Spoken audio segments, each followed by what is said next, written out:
Hello, all of you who've been patiently waiting for the video to start for our premiere. The why you've been waiting is actually exactly what we're doing this video for here. So we're reacting to Spiffing Brit's How to Exploit YouTube video. Just came out the other day, but we're going to use his strategy here to see if we can exploit it a little bit. But I'll play the video and add my feedback and some opinion here as we go through it. You know how all big creators are now making bogus guides on how to get famous online and charging you thousands to be told useless information? Well, today I'm going to give you the most absurd and yet completely legitimate strategy to abusing the YouTube algorithm for success. Today we will discover how to grow on YouTube without ever releasing a video. Welcome back, all you majestic sausages, to another classical Spiffing Brit video where I condescendingly use all the tools of the platform to do the exact opposite of what the developers intended. Today I'm going to be revealing a strategy that I've been perfecting on YouTube for the last few years that allows us to perpetually harvest promotion from the algorithm without actually creating anything. Today I will teach you how to edge YouTube. Okay, so first I'm going to pause there. So one little thing that a lot of people might not know about Spiff, he actually is he does gaming content and exploit videos, but he actually used to play EU4, Europa Universalis 4, one of the games in my community that we play a lot. But he played quite a bit. He's done a couple of videos around it. I think he still plays today, although he hasn't said a whole lot around it. But yeah, one little fun fact about what is growth on YouTube? Many creators think that we just release a video into the void and an AI god arbitrarily says, "Ah yes, you shall be given 45,000 views, little video." Alas, no. YouTube does not grow us with views, it grows us with impressions. So what is an impression? Basically every time you see a thumbnail and a title as you scroll through your various feeds and recommendations, that's an impression. And that is an opportunity that YouTube has given us to turn you, the audience, into a viewer. Now you might need you guys are part of those impressions. to be shown a thumbnail multiple times before you're actually convinced by it and click on it. Heck, this video here probably took you several impressions before we turned you into a view, but that's just how the system works. To get more views, you want more impressions or to better convert those existing impressions into a view. Now, there's not really a way to artificially do something to get more impressions than you would normally receive, except there is. Today we're going to be abusing a little bit of logic that was created for the YouTube algorithm and we'll use it to yield some very unexpected results. So let's say you're going to premiere a video at 6 PM on Friday. Ring a bell for any of those of you who came through the premiere. You upload and start the premiere at 6 PM on Wednesday, a few days ahead of time so that your audience can get ready for the release. Now, whilst the premiere page is there, anyone can check it out, but there's no video going to be released to the public until 6 PM on Friday. YouTube knows this and your audience knows this. So 48 hours prior to the release of a video, YouTube will only be giving your premiere a handful of impressions, because no one expects you to sit and wait 48 hours for a video to start. But the closer to releases we get, the more impressions the premiere receives. This is, of course, perfectly logical, but the best way to track how effective this exploit is with the real-time views on a premiere or stream's trailer. This graph here is the real-time views that we received on a trailer that we had on a live stream, but this exploit works on both streams and premieres, so there is literally no difference. The graph here shows a big jump. That jump there is the difference from a stream crossing into the 1 hour until start threshold. As you can see, we're suddenly getting a lot more real-time views. This also correlates with a massive increase with the amount of impressions we're getting. The logic is of course simple, but it does create a problem, because if YouTube starts sharing the premiere more and more the closer we get to a release, then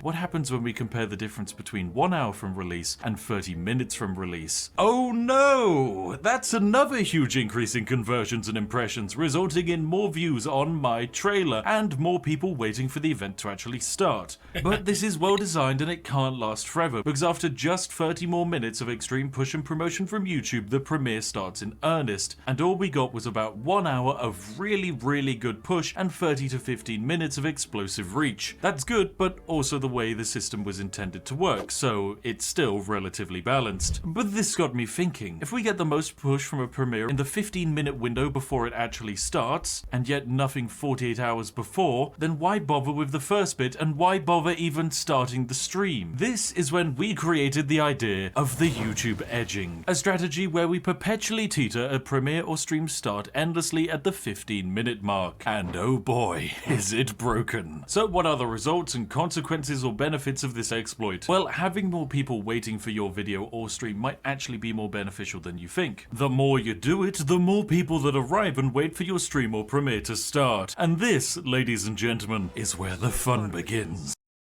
I personally love that meme. I love like Spiff's strategy and his style of art is just amazing. I love that he just, like, if you look at the night guy, he's got a tea bag on both sides there. The British fight, like, it's funny. He's definitely got a style that no one else is matching, which is part of why his channel's so successful.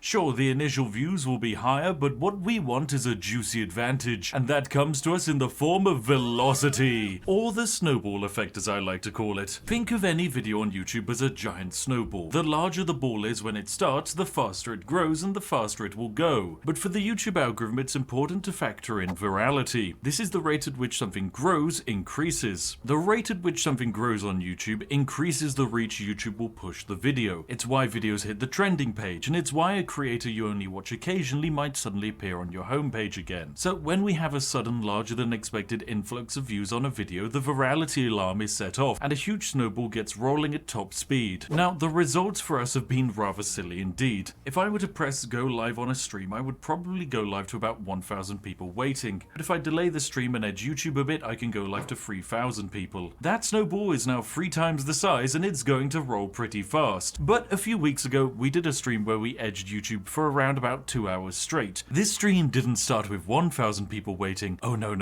It started with 5,800 people waiting, and the velocity snowball began. Now my streams average around about 6,500 concurrent viewers, so starting at literally just under that is a great advantage. But for YouTube, it wasn't just an advantage. It was a sign of a glorious viral hit. So naturally the algorithm sent out more and more impressions until eventually I had my most watched stream of all time, peaking at over 20,000 concurrent viewers. Bugger me sideways with a tea bag, ladies and gentlemen. That's what I call a result. But there are limitations to this exploit, especially with how far it can actually take you. Because even though you could have infinite impressions, there is still a ceiling. YouTube gives out recommendations to relevant audiences, but what happens if you've pulled from that entire audience? What if your niche topic is just really niche? Well, then that might be our problem. EU4, Europa Universalis, is a grand strategy game. A lot of the people playing it, you know, it's a smaller niche. There's a lot of people, millions of people play it and watch videos on it, but it is a smaller niche in the grand scheme of things. It would probably be useful for you to know when it is best to pull this exploit actually off, or how much you can even get out of it. And this right here is my magic little weapon that will give us all of the lovely information. This is VidIQ. It's a multi-purpose tool for YouTube that most content creators use for helps with tags and changing thumbnails and mass edits to videos. But for me, this is a tool that allows me to destroy everything. It was designed to aid with creation, but now it will aid with destruction. This is his little promotion, but I tried it out. I'll show you at the end here. I tried it out. It actually works pretty good. VidIQ lets us see the amount of searches per month that a specific tag is getting. This is our potential audience to pull from. The higher the number, generally the further we can go. We can also then see how much competition there is. If competition is high, the odds of someone picking you over existing or alternative content is slimmer. So we need to use this to find the... These stock images are just insane. What are those shoes that guy's wearing? Both of them. Very interesting shoes. Even the ladies. Perfect opportunity. So let's go find ourselves an opportunity. We're going to go find out the rising keyword section, and this basically gives us a huge amount of rising keywords that have seen explosive growth on YouTube in the last month. But the issue is most of these aren't exactly relevant to us. So we're going to narrow down our topic to, say, role-playing games. That's what I would do as well. Because generally that's the kind of thing I like to play. Then we're going to maximize out the search volume, and we can see that right here at the top, Farthest Frontier has a search volume of 4.2 million searches per month, and its competition is low. This is a very, very glorious sign indeed. So I know that if I were to pull off this exploit, I've got potentially 4.2 million people to draw from, and very little competition to deal with. Because of the sheer power of this exploit, there is actually a stupidly high chance that you will actually yield more than 4 million impressions. Heck, there's a chance you could start yielding 10 million impressions. My latest stream, for example, has almost hit 10 million views alone, and that was on a game. Did that say? Impressions. My Here. latest stream, for example, has almost hit 10 million views. Impressions. Now, views doesn't mean they actually. I get it.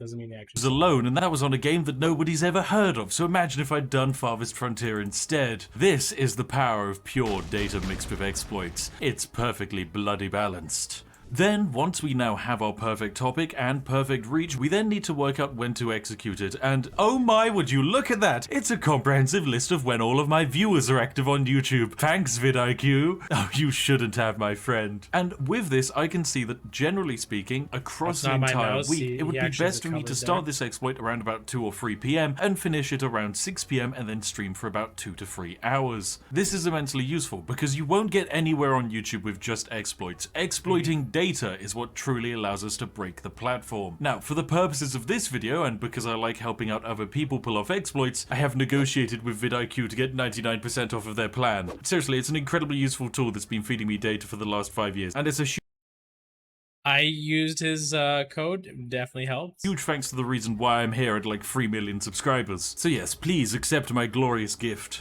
But now it is time for my grand experiment, the moment that I've been waiting for the last I just realized I think that's the queen in the background there.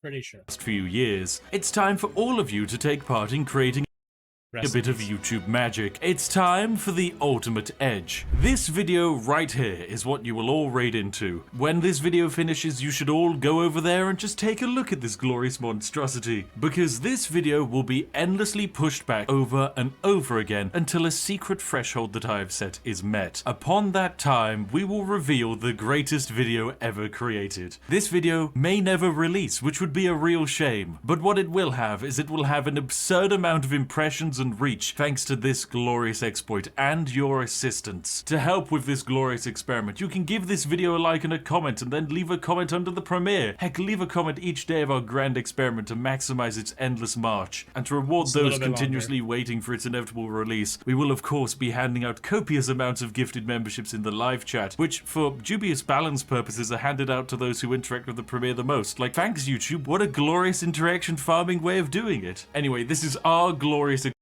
I didn't realize he was actually incentivizing them with cash to comment. That is crazy. That is so smart. Experiment and YouTube exploit. So grab yourself a nice warm cup of tea and let's go write some YouTube history. I'll see each and every one of you over on the premiere. So, if I pause it here, I don't think he has anything else at the end there. What's interesting is if we go to his page, write a little comment. Hey there. This is his premiere that he was talking about. He has ran this, so it says premiere September 19th. This video here came out the 17th. He's been running this since then.